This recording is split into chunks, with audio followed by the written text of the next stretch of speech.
Om Jnana Timirandhasya Jnanam Jana Shalakaya Chakshur Militam Yena Tasmai Shri Gurave Namaha. There was once a rather cantankerous old lady who used to cook at one of the mats for the devotees. You know what cantankerous? She was somewhat ill-tempered, difficult to get along with, quarrelsome. So she died, as old people do.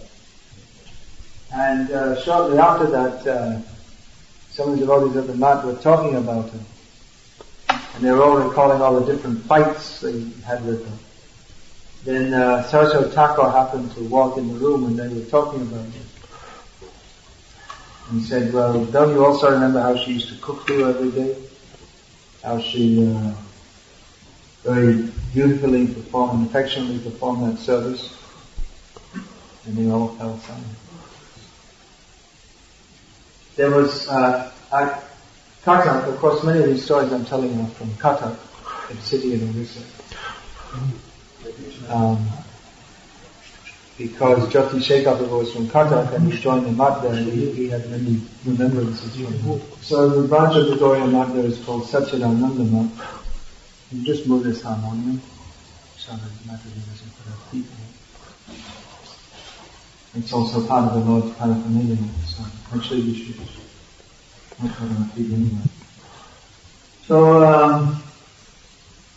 yeah, that's called the Satchidananda. Bhaktisiddhanta Thakur named this after Satchidananda Thakur Bhakti. Satchidananda is another name for Thakur Bhakti. Bhaktivinoda Thakur had been a teacher for some time in Katak. Although when the mat was established there, he had quite some time before passed away. How it started was that first of all the devotees, they had a rented house in Katak. They started their preaching activities from there. It's like that in ISKCON also, you see throughout the world. Usually the devotees, they rent a building and they use it for some time, and when the activities expand, they get their own temple, their own building. So in the beginning in Katak, they were worshipping the deities in a rented house, which was actually quite untraditional, because although householders would worship their deities at home, brahmacharis, they wouldn't rent a house. It was just unheard of. But Bhaktisiddhanta Saraswati did many unheard of things for the sake of preaching. So what happened? There was one Chintamani Babu, one beetle nut merchant of Katak, and he had a deity, Shalagram Shiva, and this Shiva was quite famous for fulfilling people's desires. So one time he had a dream that he should give this deity to Bhaktisiddhanta Saraswati. Now at the same time there was one lady in Katak who had some land, a nice piece of land in the city center. And she also had a dream that she should give this land to a sadhu, but she didn't know which sadhu to give it. So she wrote the names of different sadhus on a piece of paper and put it in a bag, and had her daughter, local sadhus, and had her daughter pull out the name. So the name came out of Bhaktisiddhanta Saraswati. So without any endeavor on his part, Siddhanta Saraswati had land in Katak, and Chintamani Babu, Chintamani Nayak, he also donated to build the temple. But Saraswati Thakur was still a little displeased, because the land was a nice location on an important road, but along the main road there were all different shops. So he wasn't very pleased that the entrance to the temple, and people, they weren't able to see the temple because it was blocked by the shops. So the shops, they actually belonged to Chintamani Babu. So he got the shopkeepers to move out and gave that land also, and they demolished the shops, and then they made a wall, and nicely situated, the temple. He made a nice temple, and the deities of Radha, Krishna, Chaitanya Mahaprabhu were installed. And that Shalavan Shiva is also worshipped. And they had the printing press there for printing audio books. When Bhaktisiddhanta Saraswati Thakur opened the press, he gave a lecture inside the press room. And he said that this printing press, it is aprakrita, it is transcendental, just as the deity is transcendental. He said that the printing press is not any less important. The printing press and the production of books is not any less important than the worship of the deity. So he deliberately placed this, it's very closely, just 2 minutes walk from the deity room. So all the time we clack, clack, clack, clack, and those old presses, and that sound would be there. But Saraswati Thakur considered this sound to be very pleasing because it's the printing of transcendental literature. So as I was explaining yesterday, Saraswati Thakur had one room on the roof above the Brahmachari ashram, and you can still see that the bed he used and the shoes, the wooden shoes he used, the silk as well. And there's also a photo which is now in very bad condition of from the time when they moved the deities from the rented house to the new marble temple in Calcutta. Just behind the temple, within the boundary wall of the Matland, there was a nice pond, man-made pond. So they did and still do use this pond for washing all the deities' pots and I guess using water for worshipping the deities. Now, people in Bengal and Orissa, as I was explaining, most of them are very fond of eating fish. Unfortunately, but true. So people used to come and fish in the pond. Bhaktisiddhanta Saraswati Thakur didn't like this at all. He said, you should not take fish from this pond. He said, this is non different from the Yamuna. But there was one man who, anyway, repeatedly came and he was fishing until one day a snake bit him. Be careful. Так что будьте осторожны.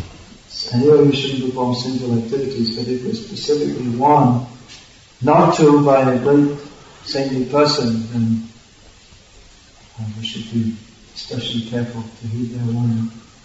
Similarly, in Calcutta once, an advocate came to see Saraswati Thakur, and he was smoking cigarettes right in front of him in his very presence. And Saraswati Thakur requested him not to do so. But anyway, he did. And within a short time, he got typhoid or cholera, I can't remember, and then he also died. Not that Bhaktisiddhanta Saraswati Thakur hated anyone, but Krishna didn't tolerate the offenses against his children. Many times, people like advocates and professors and highly educated people come to Saraswati Thakur. There are various reasons for that. Generally, in India anyway, people like to come to see sadhus. Another reason was that Saraswati Thakur was well known as a great scholar and intellectual himself, and that he spoke very strongly. And the points he made, many of them were not popularly accepted. For instance, it was known that he was against, he was not favorable towards the Indian independence movement. It was known that he was not in favor of the Ramakrishna mission, which was very highly respected, even though they had flesh-eating sannyasis and other various severe discrepancies. Even today in Bengal, if you speak against the Ramakrishna mission, you do so at the risk of your life. Of course, with the rise of ISKCON, their influence has gone down. But even in 1970 or 1971, Prabhupada wrote letters to Jayant Chakravarti and said that he said these people, they're complete rascals, but don't speak publicly against them because it's just not the atmosphere to do so. Prabhupada said, Bhaktisiddhanta Saraswati didn't openly speak against them, but privately he said that this Ramakrishna guy with his beard, he looks just like a goat. Chalo Ramakrishna.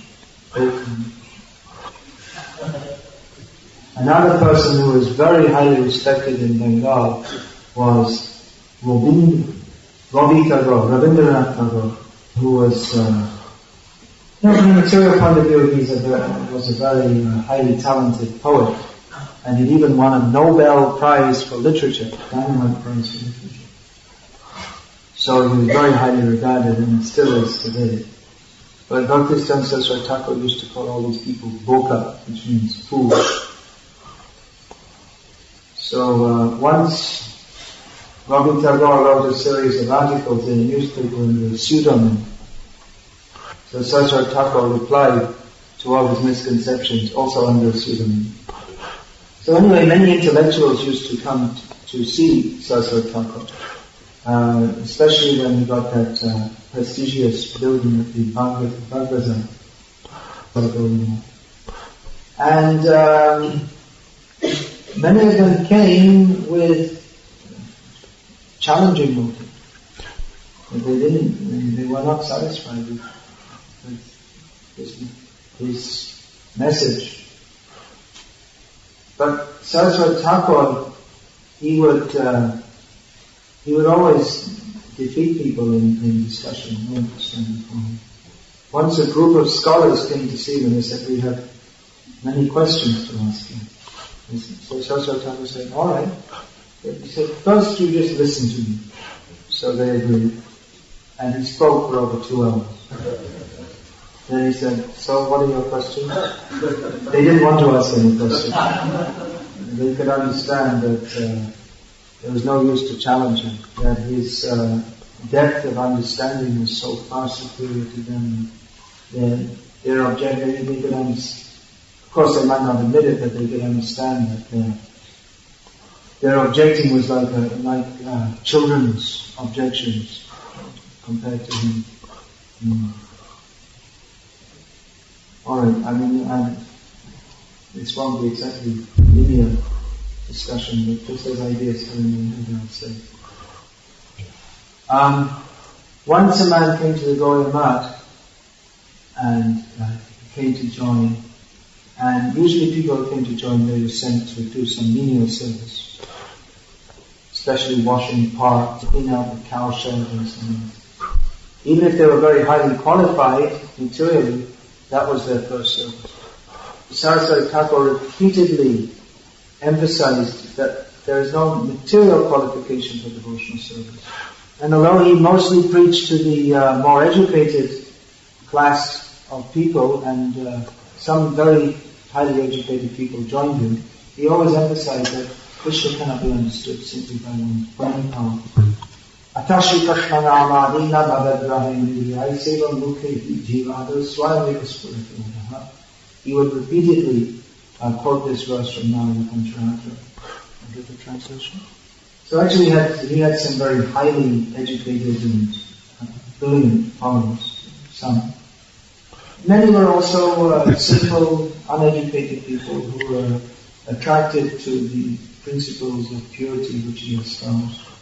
So I said, anyways, once someone came to join the mat, and he was sent to the kitchen, and after 2 or 3 days the devotees said, "You see, this man is doing such good service. He scrubs the pot so hard. We never saw anyone scrub so hard like that." So Bhaktisiddhanta Saraswati Thakur didn't seem very impressed. He said, "All right, we'll see how it is." So after a few days, the man's wife came and took him back home. What he said, "You see, he was so enthusiastic. He just went back so easily?" So Bhaktisiddhanta Saraswati Thakur explained. He had an argument with his wife, and he wanted his wife to submit to him, but she didn't. So he came and joined them up, and he was just waiting for his wife to come and say sorry, and then he'd go back. He was in a very angry mood, so that's why he was scrubbing the pot so hard. Of course, many young men used to come and join the mat as brahmacharis, and often their parents didn't like them. Does that ever happen in Russia? I think it's all over the world since the beginning of time. If a young man wants to be a sadhu, then the mother all of a sudden often develops a very serious disease that can only be cured if her husband comes home, if her son comes home. Or the whole family threatens to commit suicide, and so on. These are normal things. И так далее. Вот это типичные вещи. So, often the families used to come looking for their son. And lots of tears and wailing and bawling and falling on the ground, tearing their hair. And Bengalis are very expressive people. Sasar Thakur would hide the brahmacharis away. And he would warn them, don't be moved by the tears of your mother. That is Maya calling. And even the parents would call the police. Say, do you know where that boy is? No. So Sasar Thakur said, if we didn't do like this, there would be no Gauriya Math, because almost all the parents, they were on the verge of suicide if their son didn't come back. Of course, in all these cases, when the son didn't come back, surprisingly, the mother's disease somehow or other became cured anyway. And the families who were all going to commit suicide, they, just when they were going to do it, they decided, well, maybe we shouldn't do it. But Saraswati Thakur commented that even though, Jati Shekhar commented that even though Saraswati Thakur was very strict, he was very kind also. He said if he hadn't been, then who could have stayed in the mud? Because most of his followers were Bengalis. And although generally mothers are known to be oceans of kindness, Bengali mothers are especially affectionate, especially towards their sons. As Prabhupada told Kalavishnu Maharaj when he was going to preach in Bangladesh, he said that you should preach with the courage of an Englishman and the heart of a Bengali mother. So these young men who were joining the mission, they were used to lavish affection and pampering at home. So if Saraswati Thakur hadn't been very kind, Jati Shekhar Prabhu said, then how could anyone stay? Saraswati Thakur would often go around at night after the brahmacharis had taken us, and he'd see if anyone hadn't put their mosquito net, he would personally put it. There's one devotee, Sadhikananda, who didn't like to sleep at night very much. He liked to stay up and chant more and more rounds. If you've seen, they have these, in India they have these cots like beds and wooden beds, and they have 4 sticks in the 4 corners for tying the mosquito net. So Sadhikananda would sit on his cot chanting, and so he wouldn't fall asleep, he had his shika tied up to the stick. So when he started to fall asleep, he'd go like this. So Saraswati Thakur said that actually this is not the process of chanting. He said it's not a mechanical process, it has to come from the heart. Although Swadhikanand, he was much dedicated to, he had a very sincere desire to chant the holy names of the Lord. Generally, Saraswati Thakur, his whole mood was that everyone should be very busy. He wanted everyone to follow sadhana, but he also wanted everyone to be busy in preaching activities. He would have the devotees go out early in the morning before people went to work and go door to door for begging. And he would give some rice, some dal, some vegetables, maybe some monetary contribution. So in this way he always wanted the devotees to be very busy, so they would be preaching and helping others and also not getting mired. In Oriya language there is the word matawa, which means a lazy person. It means someone who lives in a muck. In other words, because they have no work to do, so nothing. So Saraswati Thakur said you should not be a matwa. Another word he used was matanedhi. So you have grihanedhi. So he said you should be a matanedhi. Simply, a grihanedhi is a materialistic household who has no interest in spiritual life. So he said you should not be a matanedhi, simply living in the mat with no interest in spiritual life. Sometimes he used to say that some of his marks, they were like a kawa dawa dukan, which means like a joint mess. Joint mess? Joint mess means just like people that say they come from a village and they're living in the city, and they all come together and they all cooperatively, they cook together and they eat together, and it's a joint activity. It's just that they cooperate together for the sake of eating. That's what a joint mess is. You have to. Yeah. Because communism is and it's part of industrial culture, capitalist culture. Anyway. To village. Anyway, he lamented that he saw that living in a temple, they'd get up, sing one or two, have a little aarti, sing one or two bhajans, then they'd go and collect some rice and dal, then they'd cook, they'd eat, wash the pots, take rest, and then again for the next meal they'd cook and eat and wash the pots, and that was their whole day's activity. So the whole day's activity centered around eating. Of course, it's a lot of hard work to cook and to clean the pots and to eat so much, so plenty of sleeping is also a thing. So Saraswati Thakur, to try to countermand this tendency, he always was pushing everyone to be very busy in preaching.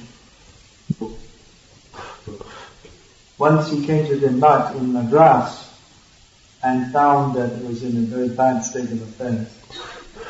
Everything was very dirty and disheveled. The devotees were all fighting among themselves. There were no preaching activities. So Saraswati Thakur just sent them all home. Oh, you all go home. Brahmachari, just go home. He said, you're not fit to live in a month. He just brought new brahmacharis in different places and started all over again. So it turned out Swadhikananda, he liked to chant. Practically all day he would chant either on his beads or with the Madanga. Or with what? Either on his beads or singing with the Madanga. So the devotees, they were complaining to Saraswati Thakur. He's not doing any work. He said, you're always telling us not to just sit in the temple and chant, but that's what he does. Saraswati Thakur, he didn't want everyone just to sit in the temple and chant. For two reasons: because he wanted preaching, and another reason that he knew that in the name of sitting and chanting, there would be sitting and snoring. So in this case, however, Saraswati Thakur said that, actually it's very good. And he ordered that an advertisement be put in the newspaper, that everyone is welcome to join the Gaudiya. We will provide food, clothing, shelter, all your basic requirements. But you have to chant Hare Krishna non-stop only. The Saraswati Thakur said, if anyone can actually do it, like Swadhikananda, it's very good. But no one came from this advertisement. Later, Swadhikananda was the well-known Krishnadas Babaji Maharaj, who was well-known and a very dear friend to Prabhupada. He was very well-known as being fully absorbed in chanting the holy names all day and night, and was an emblem of humility. If anyone ever came to him with any questions, his reply was, Hare Krishna. So, although in his youth he would tie up his chika to stay awake while chanting, by practice he came to a stage where he conquered eating and sleeping, and he was chanting. So everyone knows India is basically, most of the country is pretty hot. Just like Russia is known as a cold country. But just as in Russia, some portion of the year can be quite hot, so similarly in India, in the northern parts, in some parts of India, some part of the year can be quite cold also. Now I was telling you that people were coming and fishing even against the devotees' desire. So they had a flower and vegetable garden also.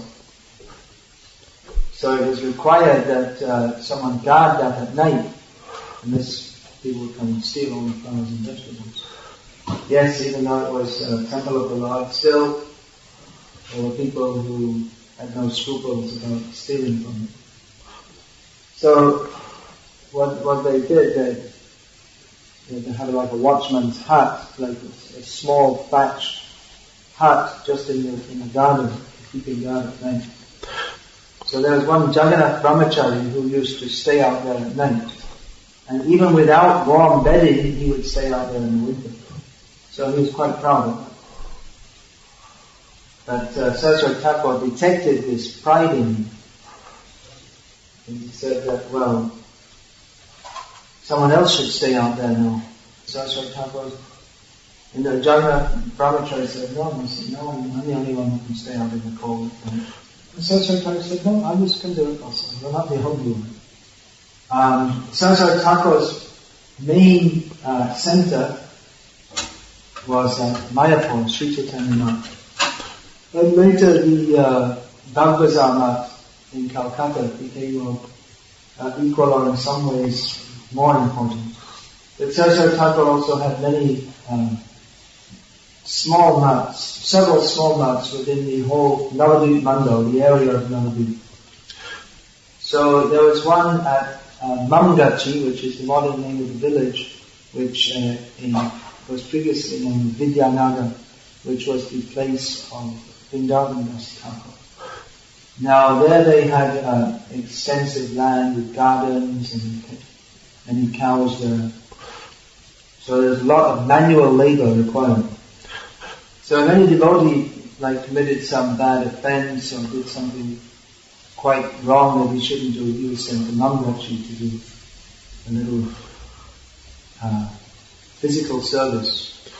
So that became known as the jail of the Gauriya Math. At Chaitanya Math also there was some land where they had vegetables and all this cultivation. But the devotee in charge of organizing the garden said that no one wants to help. See, they're all great sadhus, they're all sitting and chanting on their beads, but no one wants to help grow vegetables to offer to Radha and Krishna. So when Saraswati Thakur heard this, he went straight out in the garden and said, tell me what to do, what needs doing. And he started working in the garden. When all the other devotees heard this, they all came out and said, no, we don't do, we shall do. And he said, alright, do it then. And he worked for some time himself in the garden along with someone of his disciples. And after that, there was always someone to work in the garden. Well, that reminds me actually, when I went to Gita Nagari, which is a farm project Prabhupada started in America, I saw the same thing, similar thing. And I don't think anyone had refused to work in the garden. I saw many devotees working in the garden, among them was Bhaktisiddhanta Maharaj. Now, as I was saying, Saraswati Thakur used to send devotees out every day for collections. And some of the devotees, they were not just collecting a few potatoes here and there, but they were actually very expert in raising and getting significant contributions. So it came to Saraswati Thakur's notice that some of the sannyasis were boasting and saying that, you see, we're maintaining the whole institution. Saraswati Thakur is dependent upon us. Without our help, without our fundraising, none of the many programs could go on. Now, although the Saraswati Thakur's rule that everybody, every brahmachari, every sannyasi, except maybe the pujaris, they should go out every day for begging, he stopped everyone. Don't go on. He said, for 10 days, you all just sit in the mat and you hear and chant. And he himself went out for collection for 1 day only. But during those 10 days, so many contributions came to the mat unsolicited. People were bringing cans of ghee and sacks of rice. And Saraswati Thakur explained that the mat is supported by Lakshmi Devi.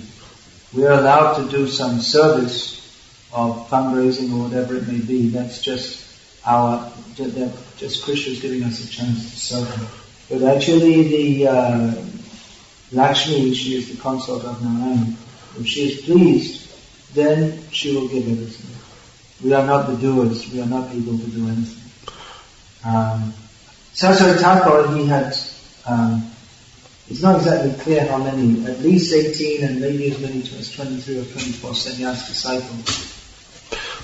And Saraswati Thakur was displeased with some of them, because he saw that in some of them there was a tendency to misuse their position. Because they were sannyasis, they tended to lord over the devotees and even mistreat them. And although it was natural that sannyasis would be respected by other devotees, they were very demanding of that respect. And they were more interested in enjoying the facilities of sannyas than leading the life of dedication to preaching. That is the meaning of sannyas. Not all sannyasis, but some of them. So Saraswati Thakur said, Korilam sannyashi ho yellow bilashi. I made them into sannyasis, renunciates, but they have become sense enjoyers. Once there was one Puri Maharaj, I'm not sure which one, it is another Puri Maharaj who's long since passed away. So he was doing some collection in Bombay, which is, I don't know, not then, maybe Calcutta was a rich city, but anyway, Bombay is a rich city. So, you see, the Chaitanya Math is being constructed, but at that time there was no drinking water facility. The Ganga was there at some distance. Now the Ganga is very close. But Ganga water isn't so suitable for drinking or general usage because it has a lot of mud in it. So it was very difficult for the devotees, so they wanted to make some tube wells. It means hand pumps. But these are quite expensive, as you have to bore into the earth. So this Puri Maharaj, he was in the home of a rich merchant. He visited the home of a rich merchant in Bombay. And he was flattering the man's wife. Saying, oh, you're just like Lakshmi, and he was flattering her and saying, so the people, they offered, here's some food, some fruit. You please eat this. People? Yeah, the man and his family who was visiting. So the sannyasi refused and said, you see, I've come from Mayapur and the devotees are suffering there so much for lack of drinking water. So he said, I won't eat anything unless you first pledge to give a donation for 6 tubers. Now, people think it's very inauspicious if a sadhu comes to their home and he doesn't eat anything, you have to feed him something. So they wanted, the merchant said, well, you eat something first and then we'll discuss what you'll come for afterwards, because he didn't said he come for some donation. But he refused and said, you give the donation first and I'll eat afterwards. So the wife of the merchant became very afraid. She said, it's very inauspicious for us if he leaves without eating, so give him what he wants. So even though it's a very large sum of money, the merchant agreed. But when Saraswati Thakur heard about this, he actually wasn't very pleased. He said, did you speak any Hari Katha to those people? He said, it's not proper that you simply go and ask for some contribution and you simply flatter them. That's not proper. He said that you should go and speak Hari Katha, and then if they're satisfied with your preaching, then let them contribute. So there are a few anecdotes. Несколько историй. Which gives some insights into the character of Saraswati Thakur. Hare Krishna. That's right, you must have seen the notes from the transcription from my book. That's where it came from. Well, actually, it's a play on words, it's a play on words. The words bhoga and bhogya, which means bhog, means that which is offered, which becomes prasad after the Lord enjoys it. And bhogya means that which is to be enjoyed. That means food which is offered to the Lord. And bhogya means bhogya means that which is to be enjoyed. And bhokta means he who is the enjoyer. So Saraswati Thakur was saying that you are not the bhokta, you are not the enjoyer. You are the bhogya, you are that which is to be enjoyed. Similarly, he was saying that when you go for darshan of the Lord, darshan means seeing, but he was explaining that we present ourselves before the Lord, that He will see us, not that we go to see Him. So it's a matter of consciousness, that I'm presenting myself before the Lord, that here I am, I'm your servant. Any other question? What benefit do the parents of devotees get? They also benefit. Every time you chant Hare Krishna, your parents benefit. It depends on your level of development, and their own attitude will also affect how much they benefit. But definitely all the family members of devotees, they get benefit by that one person's being a devotee. It's said that in Shastra, it's said that up to 21 generations of a pure devotee, pure devotee's family, both ancestors and descendants, they all get liberated. Is that a question? Speak louder. It's against religious principles? No, I'm asking. Are you sure? Then killing is not necessarily against religious principles, but unnecessary killing is against religious principles. For a king not to execute a murderer is against religious principles. If you read Krishna book, you'll find the answer to your question, where it's described there that at another time Krishna and Arjuna were hunting also. So Prabhupada explains that Kshatriyas, they used to go hunting for various reasons. One reason is they have to practice killing, because when it's required, they have to fight in battle and kill enemies. So if they become squeamish at the sight of blood, then how can they fight? So they have to get used to the rather unpleasant matter of killing. Another reason is that the rishis, they live in the forest, and therefore to reduce the population of dangerous animals in the forest, Kshatriyas go hunting in the forest. Another reason is that the animals thus killed may be offered in sacrifice. So it's not nice. Killing is not nice. But as Krishna says in Bhagavad Gita, there is fault in every kind of activity. Sajan karma kandya, sadosham api natyaja. In every activity there is some kind of fault, but it should not be given up for that reason. So Prabhupada explains in the purport that Kshatriyas can kill, Vaishyas, they may have to speak some lies in the matter of business transactions. And even Brahmanas may be involved in offering sacrifice of animals. So there's no way to avoid some nastiness in this material world. But one should not give up one's prescribed duties because they are nasty. Alright, Hare Krishna, we'll finish there.